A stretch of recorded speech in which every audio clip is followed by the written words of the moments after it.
please.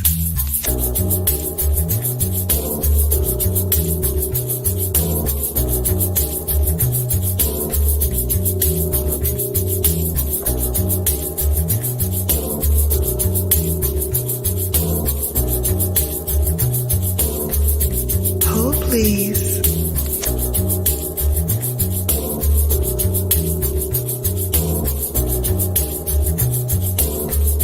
Hold, please.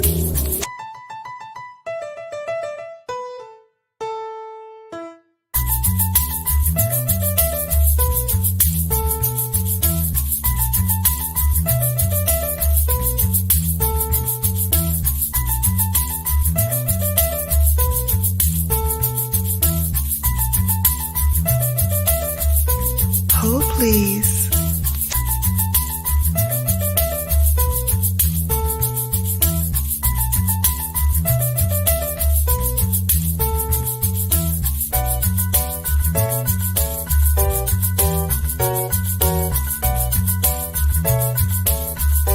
Hold, please.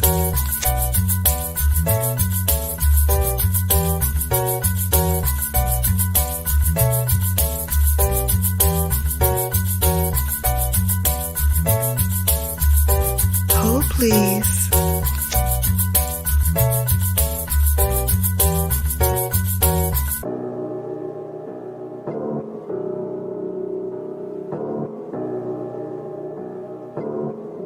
Hold, please.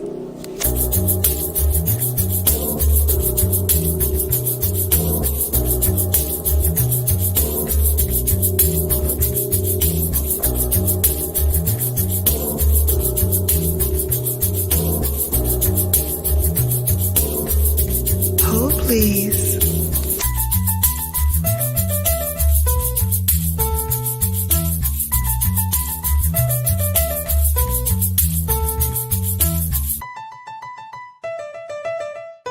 Hold, please.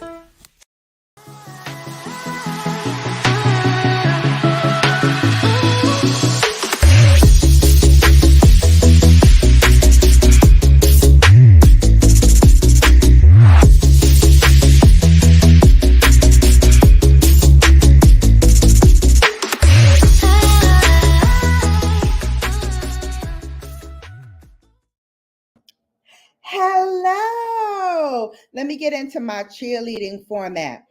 Be aggressive, be aggressive, be aggressive, be aggressive. Hey. So if you don't know what that means your girl already got the YouTube ads already on and it's set to aggressive because we just want to see what it do. Okay. We might change it to moderate later, but we want to see a couple of things. Okay.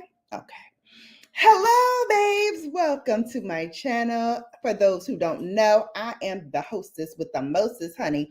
It is BrownGirlBella, and I'm back, baby. And have I got a lot of ish for you. All right. First of all, let me get Miss Dream because she gonna drive me crazy with this wine and she want to get up here so badly. Look at her. Look. She really want to get to my cheesecake, but you cannot have any. No. Don't be looking at my face neither. Welcome in. Listen, I am so excited about tonight. About tonight's live stream. Guess what? We got some TT, and I'm not just talking about my TT who's in the house. Hey, TT. I'm not talking about that T. I'm talking about the TT, okay? Honey, I was trying to take a couple days off, just minding my business, doing what I do, trying to handle the BrownGirlBella empire. And the celebrities are just wilding out. I'm sorry. What are we doing out here in these streets, Dwight Howard?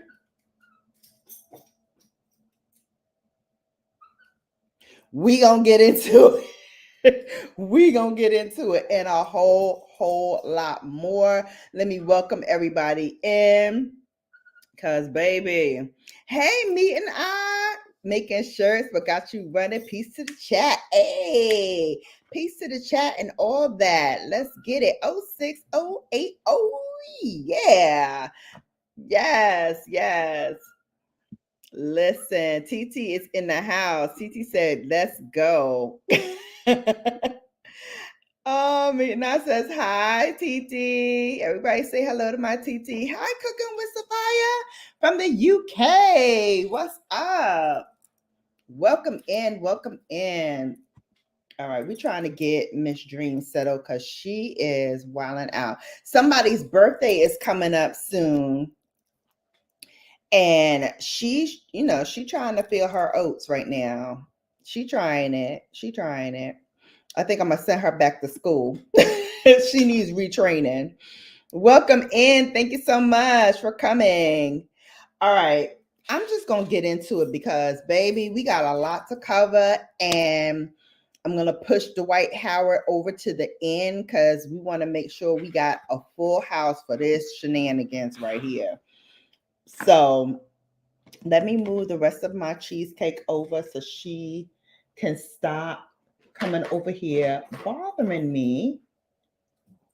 Like, she can have a piece of cheesecake. You cannot have any cheesecake, okay? Especially not that good cheesecake that's $15 a slice. Hello. Everything is so expensive nowadays. Have y'all found that everything is freaking expensive as hell lately? It's just driving me crazy. Like, going to the supermarket makes me angry. It just makes me angry. All right. First and foremost, let's talk about Jeannie Ma. So you know what? I ain't mad at Jeannie. The Jeannie strikes back. She ready. Miss Jeannie Ma enlisted the services of a well-known and formidable Hollywood attorney in this custody battle with her estranged husband, Jeezy. Per documents obtained online by Radar Online, I don't know who is on Radar Online's payroll, but baby, they be getting to these court documents. I'm not gonna lie to you, they be getting to these court documents. So we're gonna get into that in a minute because, man, so much. But Mai notified the court that Randall Kessler will be her legal representative in the case. The family lawyer has represented numerous Atlanta-based celebrities in their divorce and custody proceedings. Kessler represented former Real Housewives of Atlanta personalities Nene Leakes and Portia Williams in their respective divorces. He also represented Christine Milian in a custody battle against her ex, The Dream. Y'all remember that? Ooh, that was juicy. Y'all remember that custody battle? It was a nasty piece of business. Nasty. And I was here for it. I was here for it. As well as Mike Epps in his paternity suit. So for those who don't remember or don't know or living under a rock, Jeezy, the rapper, served Mai with divorce papers on September 14th, citing that their marriage was irretrievably broken and asking the court to award him joint physical and legal custody of their one-year-old daughter, Monica. Mai's enlistment of Kessler comes 1 month after receiving those divorce papers.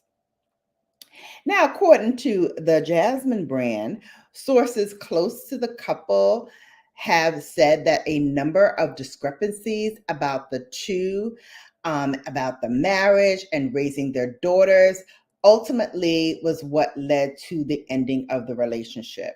Now, since the filing, both Mai and Jeezy have made public statements regarding their breakup. Jeezy says, the decision to end this chapter in my life was not made impulsively and comes with a heavy heart. Despite this, my love and respect for Jeannie remains, and the time we spent together holds a cherished place in my heart, the Put On rapper says. Mai expressed that she's taking the split day by day. She says, I'm just focusing on Monaco and focusing on the things that I'm passionate about. When you're surrounded by people, you just get to laugh and look at things that you enjoy doing in life, she says. It is unknown if the real alum intends to contest Jeezy's request for joint custody or if Kessler's hiring was just a precautionary measure. Neither party has spoken publicly about the terms of their divorce. The couple does have a prenuptial agreement in place, which Jeezy expects to be upheld according to the filing. Ciao. Let me tell you something about these celebrities and their divorces. This was a hot mess. I don't know what goes on in this couple's home.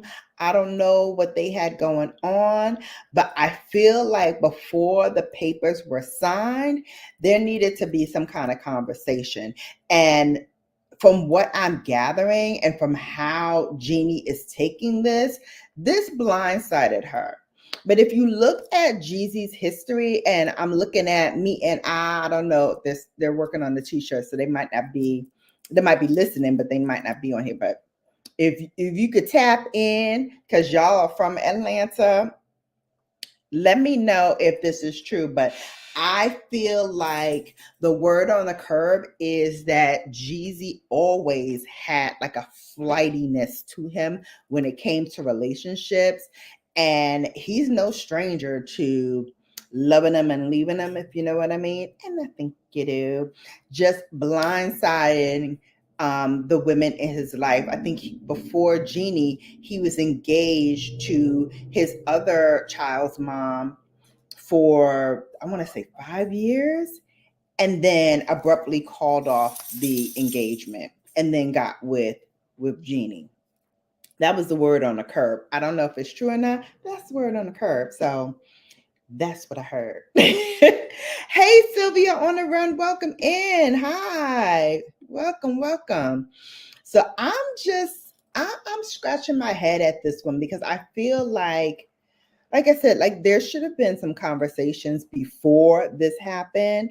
But when you're dealing with someone who does not have the communication skills in place to deal with this, and this is why I tell you all, like, don't jump in blindly to relationships. Don't be quick to like, ooh, let's make this Instagram official. Let's do that. I take my time.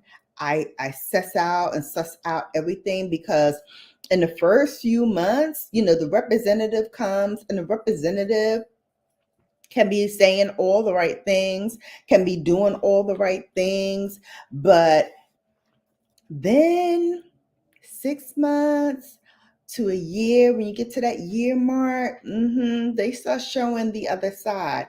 And it starts to come into fruition that the representative that you thought was there, that's not the person. That's not the person. The year later person, that's probably the true representation of who you're dealing with, because they can only put up that facade for so long. That's why I'm like, you know what? When it comes to relationships, I'm not going to be that girl who's going to be quick to be like, oh yeah, that's my boo, da, da, da, da, da. Because guess what? One, never tell the right hand what the left hand is doing. Okay. Learned that from my grandmother. Today would have been her 96th birthday. So I'm going to be throwing in some gems from her. So she always told me, never let the right hand know what the left hand is doing. You know why? Because when you start talking and telling your business in the streets, some chicks be like, oh, he do that for you. Oh, he give you that. Oh, he do da da da da. And then they want to slide up in and, start wreaking havoc on your relationship. Okay? That's why you don't tell nobody about your relationship. You don't tell nobody nothing. My relationship starts, you ain't gonna know much. My relationship ends, still not gonna know much. And everything in the between is for me and that person to know. Okay. But when you have this person who's not fully healed, and he said on, I think it was Tamron Hall's show, I mentioned this in the last Bella After Dark, that he had been depressed for 8 years to the point where he did not want to even get up out of bed. He was so depressed. Imagine being that depressed for 8 years. You don't just come out of that.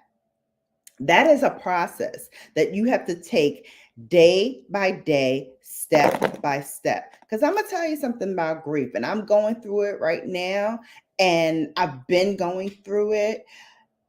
It ebbs and flows. 1 minute I can be happy, I can be jovial, I can be joking around, I can be happy, all of that good stuff. The next minute, I don't even want to do anything. I have no desire to do anything. And that's how grief is. So imagine being in that state for 8 years. And then you get into a relationship. And the representative comes up, and you may think that you're healed. He may have thought, oh, I've gotten through the dark parts of, this trauma and this depression, and I'm ready to push forward.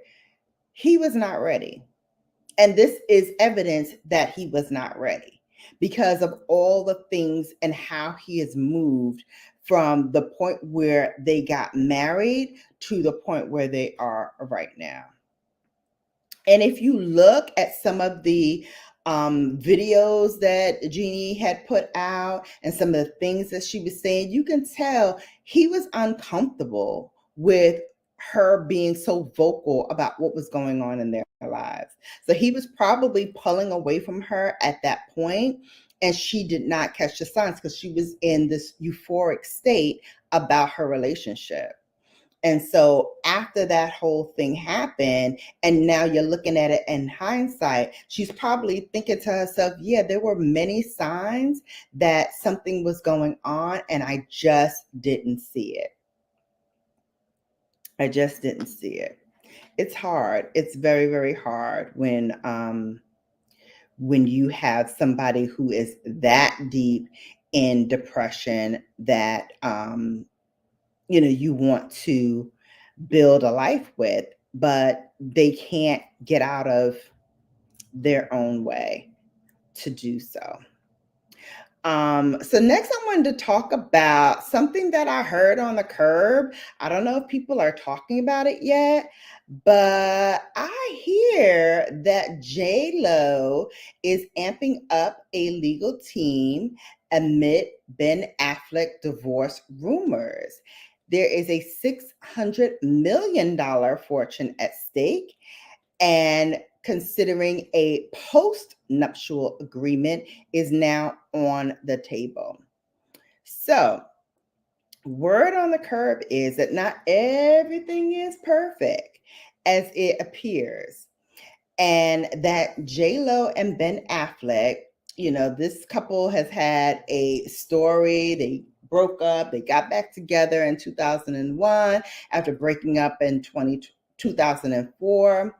And despite their 1 year of marriage, it seems that everything is not blissful. According to some media outlets, Lopez has already started taking proactive steps by contacting her lawyers to prepare for the possibility of divorce. The singer is also considering a post-nuptial agreement, which is similar to a prenup, given that both have experienced divorce in their lives. They want to ensure that nothing is left to chance. Lopez, having been through 3 divorces already, oh my God, 3 divorces, honey, 3 divorces. You are a divorcee. You're a professional divorcee. So having had 3 divorces already, she understands that nothing lasts forever, and it remains uncertain whether her relationship with Affleck already has a expiration date. According to the media, Affleck has responded positively to Lopez's intentions, stating that he desires space and serenity at this time. He's reportedly willing to sign anything to keep Jennifer happy, as he is exhausted, and I'm sure he is, from past disputes. As a result, the lawyers have allegedly drafted up a contract that outlines a fair and equitable division of assets in the event of a separation. Both of them possess significant fortunes. Affleck's net fortune is nearing $200 million, and Lopez's net worth is at $400 million. Now, I'm confused. How the heck is Jennifer Lopez worth more than Ben Affleck? Especially if she's throwing in that J-Lo beauty, whatever that she... We're going to get on that for my beauty babes. We're going to get on that in a Sunday Sips when I talk about brands that are here and brands that actually need to hit the road. We're going to talk about that. Furthermore, the couple share 5 children between the two of them. So their best interest will be a priority in this. And, together with his 200, her 400, that's where the $600 million is at stake if they were to divorce. They have a joint investment of about $60 million in property. And that would have to be divided between the two of them in the event that they divorce. So while I hope they don't, it is a smart move for Jennifer to really, secure her bag and make sure that everything is okay. So, hey, Party Music DJ Aki, welcome in. Welcome in, welcome in. All right, guys, hold please. We're going to do a brief commercial. I know you probably are doing commercials in the background if you have ads still on your computer. So hang on just one moment. I just need to do something in the background and then I will be right back.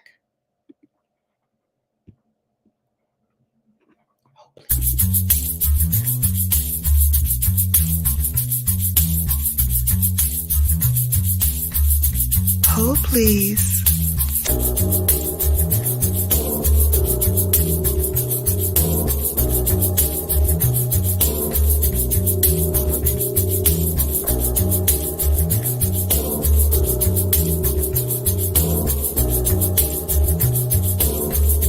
Hold please.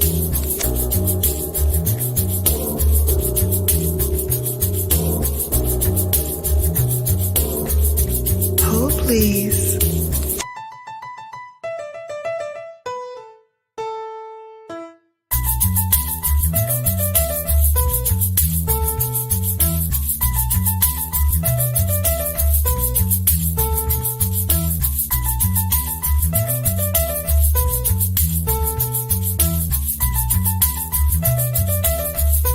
Hold please.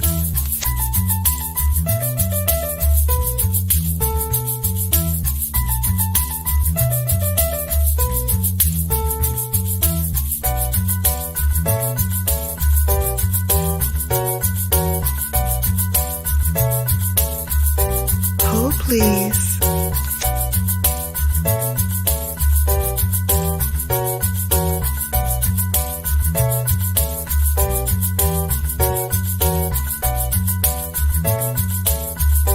Hold please.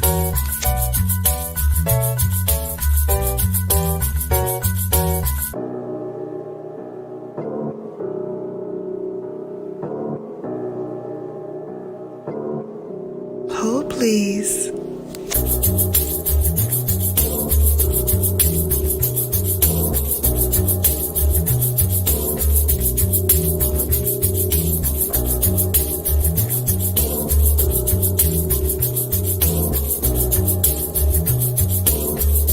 Hold please.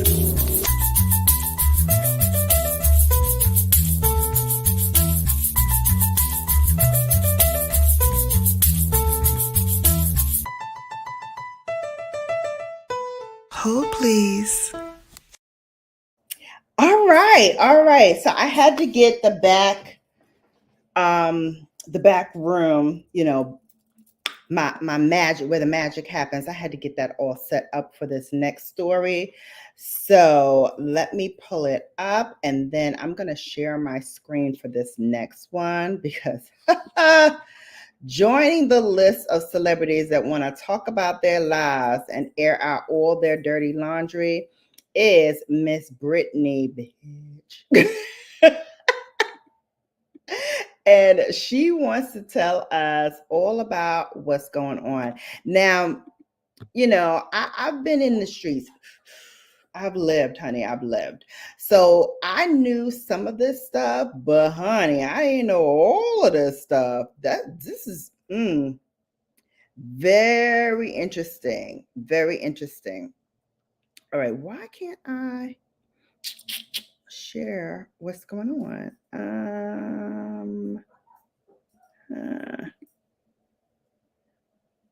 Here it is.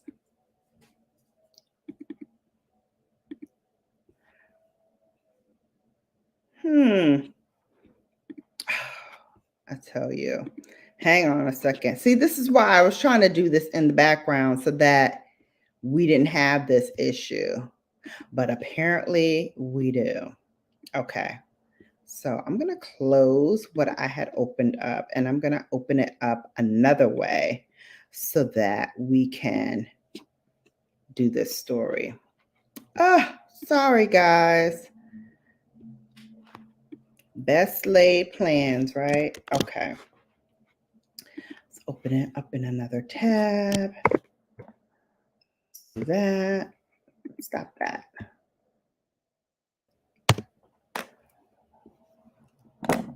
All right. And look what it does. It pulls. Oh my gosh. Ridiculous.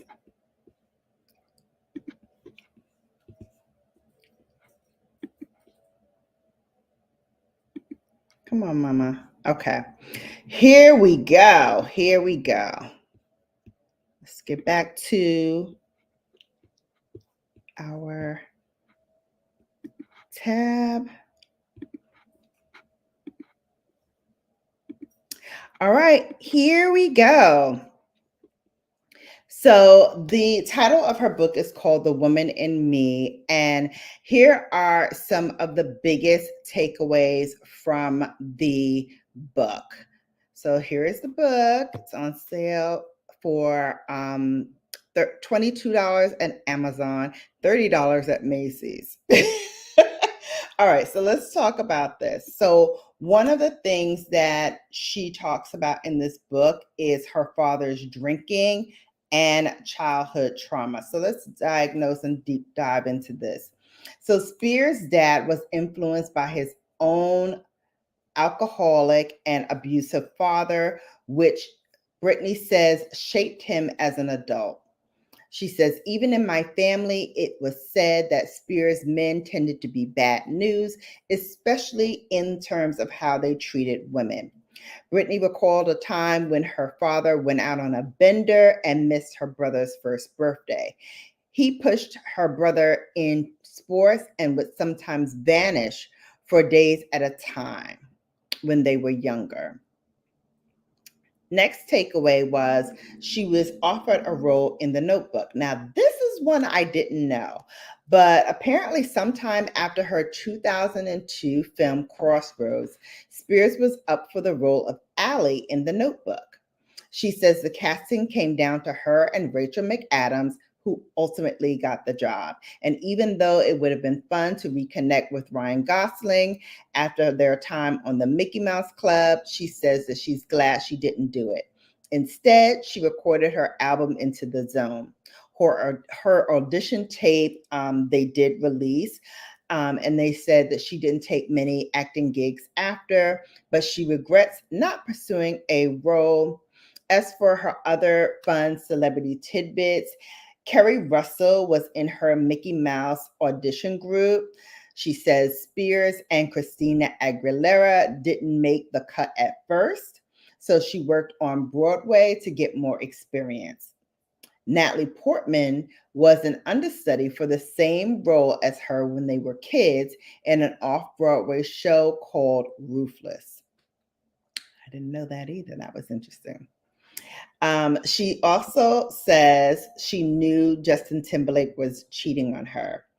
Spears details her relationship with Timberland, from meeting and becoming close on the Mickey Mouse Club to staying in touch afterwards and falling in love, even wearing denim on denim. Y'all remember that when they went to the MTV, I think it was Music Awards, and they were wearing denim. So cute. She said it was weird, to be honest, how in love we were, but it was not all smooth sailing. She says there were a couple of times during their relationship when she knew Justin had cheated on me. She didn't bring it up at the time. That includes an instance where a woman who is actually very popular and she's married with kids now, Spears doesn't name her because I don't want her to feel bad. Okay, honey. Spears admit that she cheated too, one time with her choreographer, Wade Robson. They went out to a bar one night and they danced, and she said she made out with him that night. She also drops this bombshell that while dating Timberlake, she had an A at home. We're not going to say it because, we don't want YouTube to get at us. Leading up to the book's release, a published excerpt revealed that she had this A after Timberlake got her pregnant while they were dating. He said they weren't ready to become parents, and even though she didn't want to, she did terminate the pregnancy. She elaborates further in the memoir, saying that they decided, which she now regrets, to not have that A at a hospital so that no one could find out. She didn't tell anyone, and she remembers taking pills in the bathroom at home. With Timberlake there and her family friend Felicia Kolkata present. To this day, she says it's one of the most agonizing things I've ever experienced in my life. Timberlake lied on the bathroom floor with her at times, playing his guitar to soothe her. Timberlake broke up with her over text. You gotta be some sorry SOB to break up with a chick over text. Like, seriously? Like, seriously. If you can't just fade to black on something, it's just horrible. I have on a different necklace tonight. Oh yeah, I got this for my birthday. This is my birthstone, sapphire, and then there's a diamond in there. And I also have the matching ring, which I took off, and the matching earrings, which I have on. So it's part of a set. Thank you, TT, for noticing. All right, let's get back to this juicy T-E-E-E-E. So Timberlake broke up with Britney Spears over text. While he was recording Justified, Timberlake sent Spears a breakup text while she was filming the video for Overprotected, which was the Dark Child remix. She says she was so devastated she couldn't speak for months. Timberlake later came to visit her in Louisiana and gave her a framed letter, which she still has under her bed, that ended with, "I can't breathe without you." Child. She says the breakup was also hard because she felt connected to his family. She remembers spending the holidays with them and meeting his grandparents. For a time, she considered them home instead of her own family. Early on, during the Mickey Mouse Club, Timberlake's mom even lent her and her family money to fly home for her grandmother's funeral. She remembers the aftermath of Crimea River. That video, I still can't see it to this day without just being angry about the whole situation, because I just felt that was so whack. I mean, I know Taylor Swift actually does the same kind of thing. I don't like her songs either like that when she's like putting it all on blast. I'm just like, if it's not working out, just fade to black. Like, you don't have to, badmouth anybody. You don't have to do any of that stuff. Just let it go. Let it go. Let it go. Let it go. Let it out in the atmosphere. Thank you, Titi. Thank you. So let's get back to this Britney. She said what made the breakup worse was that Spears was made to be a villain in the press. In Timberlake's solo album Justified, she's painted as a cheater. She remembers the Cry Me a River video, which featured a Britney lookalike cheating on Timberlake. She says, in the news media, I was described as a harlot who had broken the heart of America's golden boy. The truth, I was comatose in Louisiana and he was happily running around Hollywood. Spears writes, may I just say that on his explosive album and in all the press that surrounded it, Justin neglected to mention the several times he cheated on me. Isn't that always the case, sis? What, you thought you was going to be exempt from this? No. Spears also points out a sexist double standard. There's always been more leeway in Hollywood for men than women. Duh. That's been the case since the end of time, since the beginning of time till the end of time. It's not going to change. And she says she sees how men are encouraged to talk trash about women in order to become more famous and powerful. But I was shattered. I get that. I totally get that. She says Cry Me a River went on to become a hit single, but Spears says it shamed her. I don't think Justin realized the power he had in shaming me. I don't think he understands to this day. Absolutely not. He has gone on his merry way, not caring one bit about your feelings. I can tell you that for facts. She said she appreciated that Justin told the press that they were having sex. Despite being shamed in the press, Spears acknowledged that Timberlake publicly discussed their sex life and helped her shed her virgin image, which had become frustrating for her to upkeep. She was glad that she didn't have to come out as not a virgin, and Timberlake helped point out that she's a woman.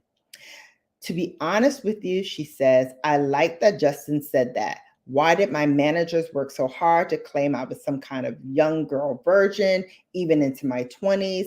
Whose business was it if I had sex or not? Everybody's business, honey, because you're an entertainer. They want to know your whole life and you were bigger than life.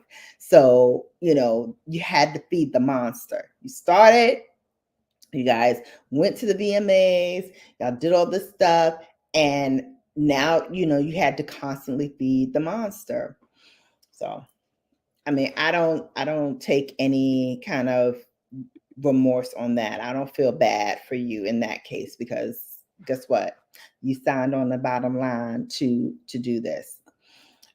She also says that Madonna was a mentor. I got that too.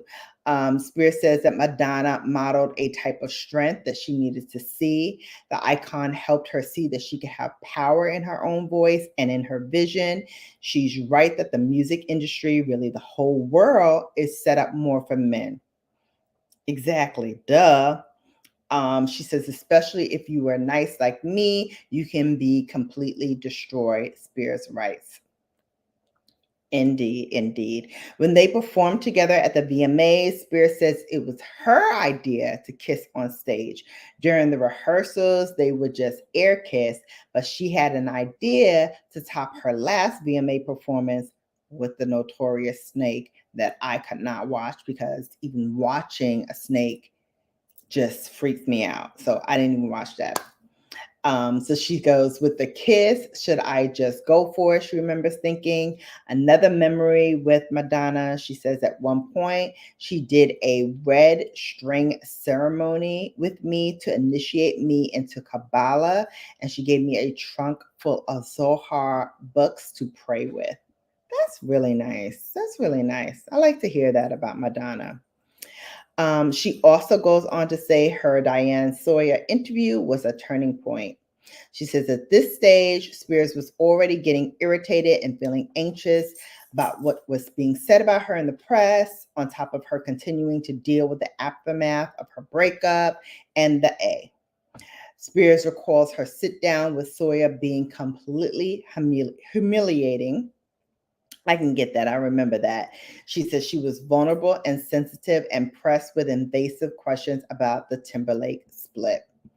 Again, you signed on the bottom line for this, so can't feel but too bad for you because, again, this is the life you live.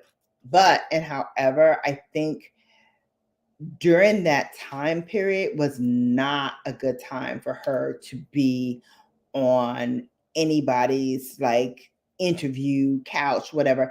She needed to be dealing with whatever she was dealing with in a private setting with a therapist and just working it out, because you can tell sitting there that, one, she is not comfortable. She's not owning her power and owning herself. She felt very insecure and fidgety, if I remember correctly, and it just did not bode well for her. But she goes on to say that the interview was a breaking point for her internally and that a switch had been flipped. She says she felt something dark come over her body and she felt herself turning almost like a werewolf into a bad person. That's not good. She says Paris Hilton was a good friend to her. That's nice to hear. When Spears felt lost after her divorce, Hilton was one of the few friends who could reach her. She saw that I had babies and that I was suffering from the breakup, and I think she felt sorry for me. She came over to my house and she helped me out so much. She was just so sweet to me. Hilton encouraged her to get out and have some fun. This led to the beginning of the press calling her out for being a party girl and an unfit mother. She says Adderall was the only medication that she found helpful. While much of the world believes that Spears was on drugs, the only thing that she was taking was Adderall. She said Adderall made me high, yes, but what she found more appealing was that it gave her a few hours of feeling less depressed. She said it was the only thing that worked for her as an antidepressant, and she really felt like she needed one of those. In 2008, her Adderall use increased to a dangerous level as she dealt with feeling betrayed by her then husband, Kevin Federline. Her relationship with her sister, Jamie Lynn, remains fractured. Spears has harsh words for her sister, who she believes took advantage of the things she gave her and showed little appreciation in return. She saw her becoming spoiled as she grew up, noting that her mother waited on Jamie Lynn. And her little sister, she says, when I tell you she was a total B, I'm not exaggerating. She acknowledges that Jamie Lynn has her own struggles and that when she was a child, her parents were divorcing, something that Spears avoided. But Spears also mentions that she dealt with poverty when she was young, which Jamie Lynn was spared through the money that came in from Spears's career. She says she felt betrayed by how Jamie Lynn had changed. She had bought a house for Jamie Lynn to grow up, and she was not exactly grateful for it. Spears accuses Jamie Lynn of benefiting from the pain of her conservatorship and the pain that caused her by writing a book that took advantage of the situation and spreading negative stories about her to the media. Shouldn't sisters be able to confess their fears or vulnerability to reach each other without the later being used as evidence of instability? Yeah, I remember when that came out and she kind of painted her as being unfit and unstable. That was not cool. That was so not cool of her to do that. But again, the price of fame. And when you have people who are, again, riding this wave and you are feeding this machine, and she at one point was printing money. Hey, Edna, thank you for coming.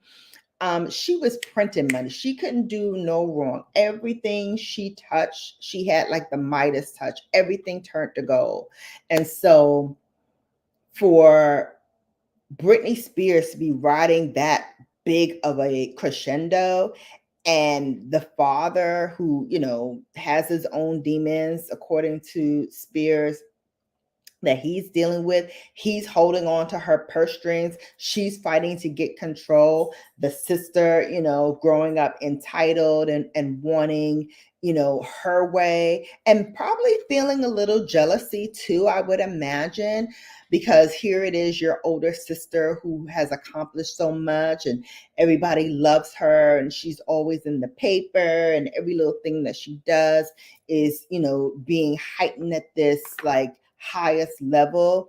But nobody's really checking for you, Jamie Lynn. Nobody's really like looking for what you're doing out here in the world. So it's got to be a little humbling to, see your sister achieving so much and doing so much while, you're just basically standing on the sidelines.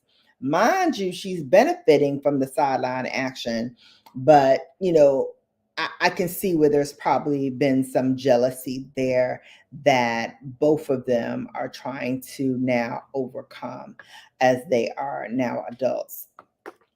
I hate to hear this. I hope that they can find their way back to each other because they are sisters after all.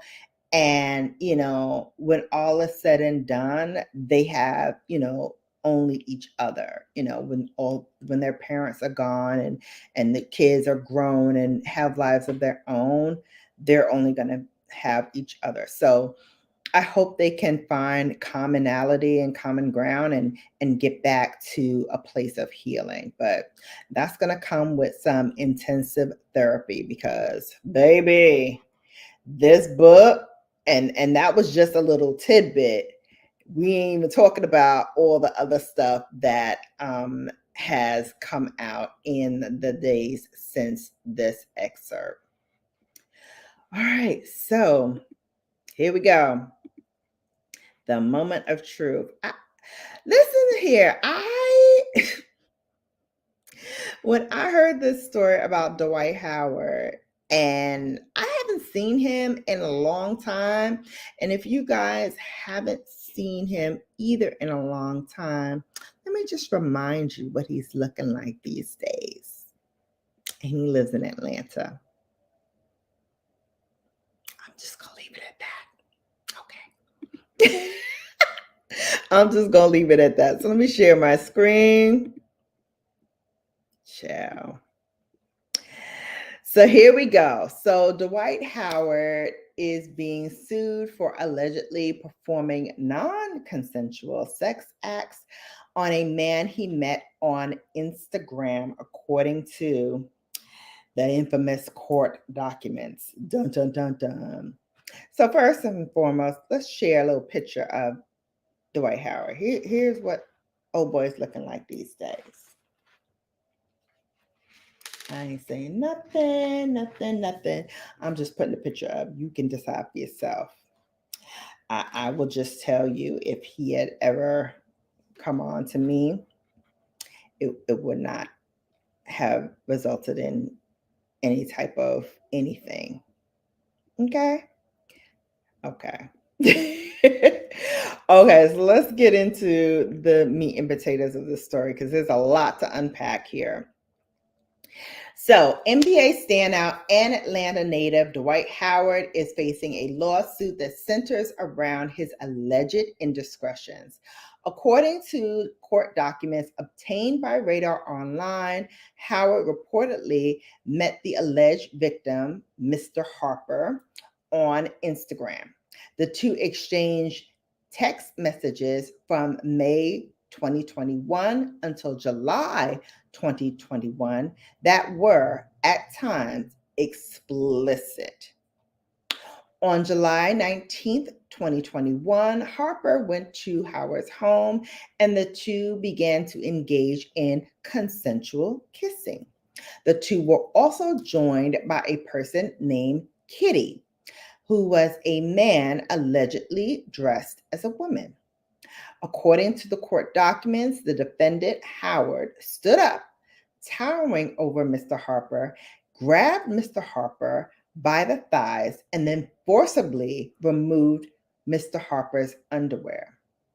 He then held Mr. Harper down and performed a non-consensual oral sex act on Mr. Harper.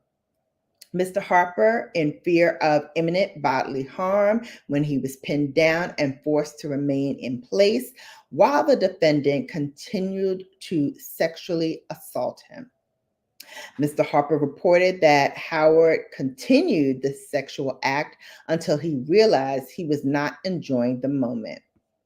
Howard is being sued for assault, battery, intentional infliction of emotional distress, and false imprisonment. According to Howard's lawyer, the encounter was consensual, stating that the three agreed to touch one another and to engage in consensual sexual activity.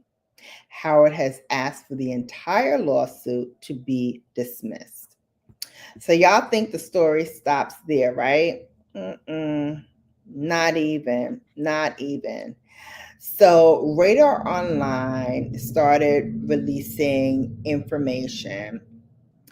And when I tell you the floodgates opened with all of the stuff that started pouring out about what the two had engaged in and what was going on. So I am going to attempt to pull this up.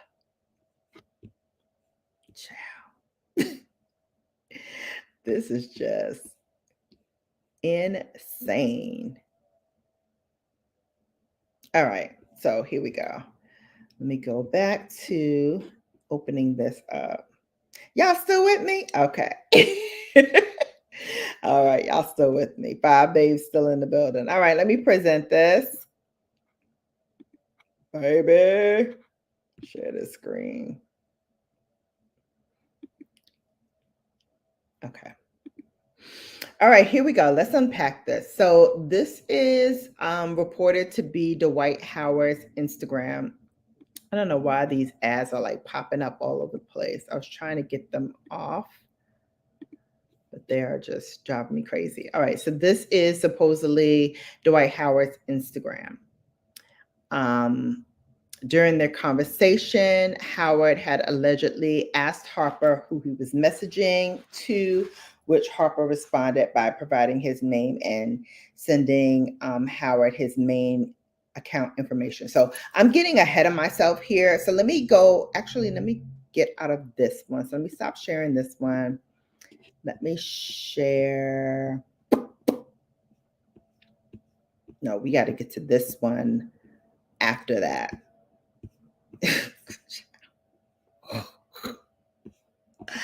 I can't. When I tell you these celebrities, honey, these celebrities,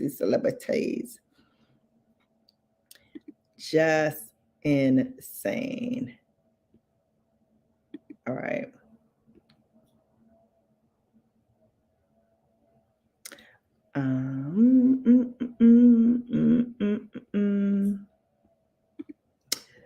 Let's see. There's just so much to unpack here, y'all. I'm sorry. I have them all up, but I was trying to get them like all aligned.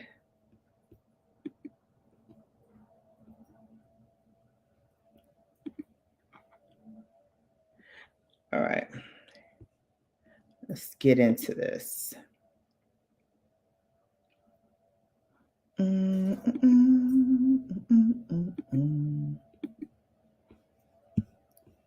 Hang on.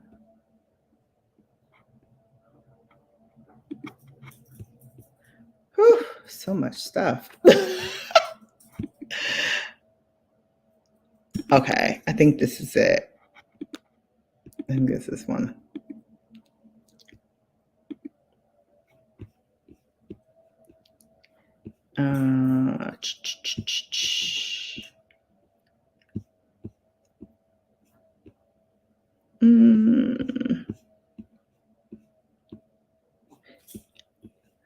Oh my God. Down the rabbit hole I go. Down the rabbit hole I go, trying to get all of this nonsense up. It's just crazy. So I don't know where everything is. This is like insane. Oh, wait. Isn't that it? Okay. For some reason, I cannot pull it up, but I can read it out. So let me do that because trying to pull this up is not working. So it started with the guy sliding into Dwight Howard's DM. And so Mr.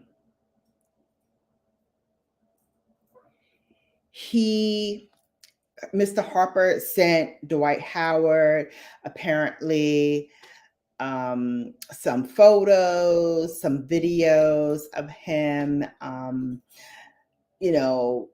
showing his member, them exchanging different pictures.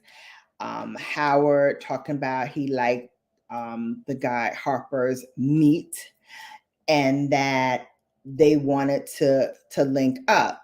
So the guy, Mr. Harper, got into an Uber. There's an Uber receipt that shows he went to Dwight Howard's home. Dwight Howard was like, his son is here, so, he's got to be quiet, and then he's got to leave before they get up. Guys, like, okay, bet. So at this point, Mr. Harper gets into the Uber, goes to meet Dwight Howard, thinking that him and Dwight Howard were going to have a mutual exchange. So he gets there and you're watching on the TV? Yeah, this is one you need to watch on the TV, TT. All right, so he goes over to Dwight Howard's home. They are laying on his bed. They're kissing. They're watching TV. All the good things. Then Dwight Howard picks up his phone and he starts texting someone. And Mr. Harper is like, well, who are you texting? And he's like, oh, my friend Kitty want to come over and do, a threesome, basically, with the other dude. Now, before that, they had been texting and Dwight Howard had asked if he wanted to do a threesome with a guy or with a girl. At no point did Mr. Harper say, no, I don't want to do that. And from what he did say, it could be implied that, yeah, I might be down with it. What Bella thinks might have happened was when Kitty came, Mr. Harper, who, is very fixated on the way Kitty looks in consequent text messages and all that stuff, didn't like the way Kitty looked, was not attracted to Kitty, and so didn't want any parts of it. So when Dwight Howard started to initiate things, he was like, no, I'm not with it. I don't want to. But that even gets murky because later on, he's saying that the three of them were kissing and touching each other. So if you weren't with it, why are you kissing him? Why are you touching him? Like, if you're turned off, you should be turned off all the way. So that's kind of unclear to me, like how you make the switch from being totally unattracted to this person to then kissing this person. So again, they say that Harper said that Howard had forced Harper to perform oral sex on him. He said after the exchange that he went to try to call an Uber in the bathroom, and Howard said, "No, Kitty's going to take you home." He was like, I had asked Howard to stop, and instead of listening, he claimed that Howard told him that he was going to do whatever and that he was going to like it. The three agreed to touch one another. See, this is where I have an issue. How are the three agreeing to touch one another? And then you're saying you didn't want any parts of this and you said no. He said that they agreed to touch one another and engage in consensual sexual activity. This says Howard's lawyer. Howard denies sexually assaulting Harper or even that he forced him to receive or perform any sexual acts. Now, in the text messages between the two of them, it is very explicit. He's explaining like exactly what he wants to do and how he wants it done. And he seems to be with it all. He seems to be right up there and involved with everything. Again, they exchanged these text messages. He, called his Uber. He was coming to the house. He did all of these things, but yet didn't say that, hey, I don't want to have anybody else there. I just want it to be you and me. Like at no time when they're exchanging these messages did they ever say, well, Howard says, I want to have, a threesome. Are you down? The guy, Mr. Harper, never says no, right? So that is an issue. Harper's lawsuit details a series of like uncomfortable sexual encounters involving this other individual named Kitty that he says was not attractive, and that that gave him emotional distress and infliction. He inserts that the engagement between Kitty and himself was just not what he had signed up to do. He had signed up to engage in just a sexual act with Howard alone. So he's saying that all of this was done against his will. So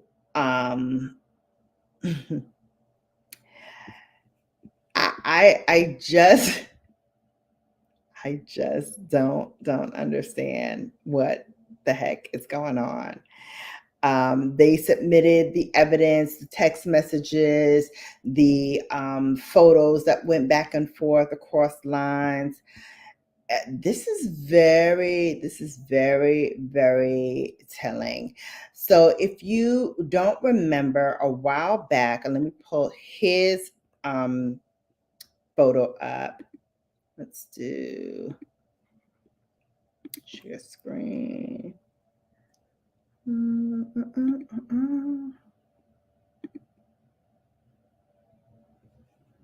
on.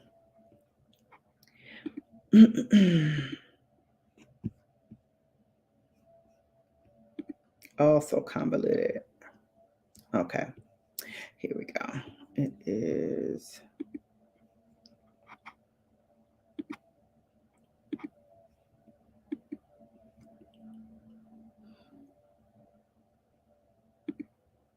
Okay. So if you remember a while back, this person named Masan Elijah, who is gay, had filed a lawsuit against Howard claiming that he broke up with Howard after discovering that he was sexually involved with other men and transgender women. Howard had denied the claims at first and said that he was very, very hurt. Howard went on to say that he was not gay. He had previously played for the Washington Wizards, And he says, a lot of people are, and they have to hide. And there's people who have mental issues and they have to hide. People that have different problems in life, they have to hide. They have to put a mask on every day. And he says, I don't want to wear a mask. I just want to just be. So again, at first, Dwight Howard vehemently denied that he was gay, that he had ever done these things. He said he didn't even know the guy that I just pulled up. He'd never met him before, the whole gamut. And now, fast forward, he says, basically, I did agree to consent to have sex with these two men. So there you go. There you go. I can tell you that I don't care whether you are gay, straight, whatever you want to do, whatever you want to be, live your life. What I have a problem with, and I think a lot of people do have the same problem, is when you're not open and honest with the people who are in your life, especially those who are in your life that you are dating. That to me is a problem, because guess what? Like, you're opening them up to all sorts of things, disease, running into different people and maybe having altercations. Like, you don't know. You never know what goes in the mind of people. And, unfortunately, this world is very, very, very skewed lately, and you don't know what will set anybody off. So, if you're, dating someone, you're having a relationship with this person, and they're being duplicitous in their dealings, and they're dealing with someone else, and then you're put into a situation where you're confronted by whether it be a man, woman, whatever. Like, it can be blindsiding. I know I personally had to deal with that situation before, and it is very unsettling to be face to face with someone, or having a conversation with that person and having them give you intimate details about how your partner that you're supposed to be in a monogamous and committed relationship with, but they're out there talking to other people, having intimate conversations, having sex, and not being open and honest enough to step forward and say, hey, this relationship is not working out. I want to see other people. Are you cool with that? Are you not cool with that? And then, decide what you want to do with the relationship. But don't just jump into something with someone else without closing the door properly to the relationship that you were already in. I think that is just foul that people do that. I think it's just bad tea, bad business, and it serves no purpose other than to further highlight how messed up of an individual you are. So again, I wish them all the best. Hopefully now Dwight Howard can live in his truth, can be, whatever and whoever he wants to be with whoever and whatever and however he wants to do these things with. And, just not, bring other people into this messiness. I think it's just, like I said, bad business all the way around. It's just bad business. And it doesn't bode well for Howard to have this on full blast for the world to pass judgment and fodder on. But again, you brought this on yourself. I think that if you had been open and honest, you probably would be better off. I'm looking now and they have released the actual like police report on Radar Online. This is insane. This is insane. He said, Harper said he arrived at Howard's home and the two started kissing in the bedroom. I told you about that. An hour later, Harper claimed Howard left the room and then returned with another party. And the party identified themselves as Kitty. Howard's accuser became uncomfortable. He claims that Howard, like I said, forcibly performed oral sex on him without consent, and that he stopped when he realized he wasn't into it, and then demanded that Harper perform oral sex on Howard. Dwight Howard, to his on his side, he says that he demands that the lawsuit that Harper put out be thrown out because he did not forcibly do anything that would consider himself being of a sexual assault and battery, as he is being alleged to have been accused of. This is just really bad. The thing that gets me about all of this is that they're also claiming that his son was in the home. So just a nasty piece of business there. I feel like if you're going to do this, if you're going to expose yourself to this kind of risky behavior, don't have your child there. Don't subject your child to this. What if the child had woke up? What if the child wanted to come into the room? Young kids, they have no filter.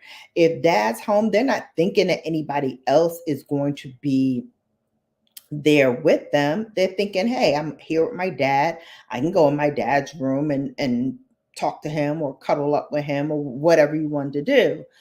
And walked in on this whole nonsense. It's just terrible. It's just terrible. Wendy says, sounds like a controlling narcissist to me. Yeah, absolutely. Absolutely. That is typical narcissistic behavior. And then on the converse side, when confronted, they flip the script and then you become the one that's being pushed upon, and they're the ones that, are hurt or what have you. I'm like, give me a break. Give me a break. Yeah. Like, come on. You were just doing this nasty behavior from the start. You knew, you wanted to have sex with this guy. You told him, you like that meat. You wanted it over at your house and gave him the address to your home where your child lives. Like, who does that? You don't know this person. You're exchanging text messages or whatever. I remember I was talking to someone, excuse me, and they were like, oh yeah, like I want to come to your house. I was like, wait a minute, come to my house? Like, we haven't even reached a point where you can know where I live, let alone come to my house. Like, that's after years of us having conversations, me getting to know, like, I just don't do that. And I certainly wouldn't have done it if I had my children in the home. Like, who does that? Who does that? And again, you're not putting yourself in their shoes. Like, you're not understanding this. The guy said he has a child at home. So you clearly don't care whether the child is home or not, because you're just like, I'm going to come and do what I want to do. And we're going to, do this exchange, and then I'm going to roll out. Like, if this is what you want to do, why not wait for a time when you can go to a hotel and y'all can go, outside of your home where you live and where your son comes in and stays with you? Why not do that on your own adult time? You have money. Why not take him out to Jamaica or some, exotic locale, and y'all do your little dirt that y'all want to do? Why bring it into your home? And this is why I say, when we say men are like dogs, like, only dogs will track dirt into the house, bring just the dirt into the house without any forethought as to, hey, I'm bringing this home, I'm tracking this dirt into the house where my son, steps on this dirt, where, my loved ones come in here. Like, just, they don't think. Men don't think sometimes. They really just do not think.